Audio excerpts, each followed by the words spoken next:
if you witnessed your entire family get wiped out, that is not only a traumatizing situation, that is a radicalizing situation. Look, I'm gonna say it as an American, okay, who doesn't have a terrorist bone in my body.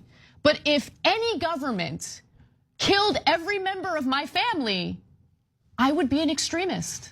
What's also amazing is if you look at other humanitarian groups and what they're reporting, it appears that the Palestinian Health Ministry is actually being incredibly conservative with the numbers they're releasing. So the Euromed Human Rights Monitor releases its own numbers. They have people on the ground and they keep track of the number of civilian casualties. And they claim that the death toll of Palestinians had risen to 21,022 since the start of the war on the Gaza Strip.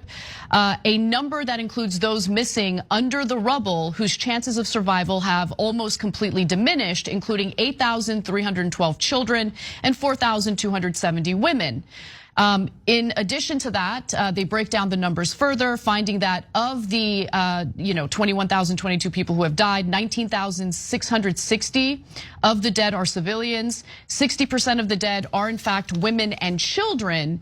And then 40% of the dead are in fact men, but the majority of them, 65%, were civilians and elderly people.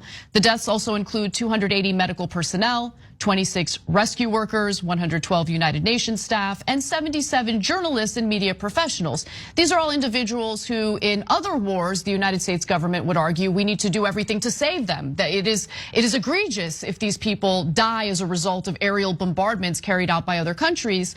But in the case of Israel, the US provides cover and uses all sorts of excuses to justify what's going on. Everyone sees what's happening, including students who are engaging in some of these protests.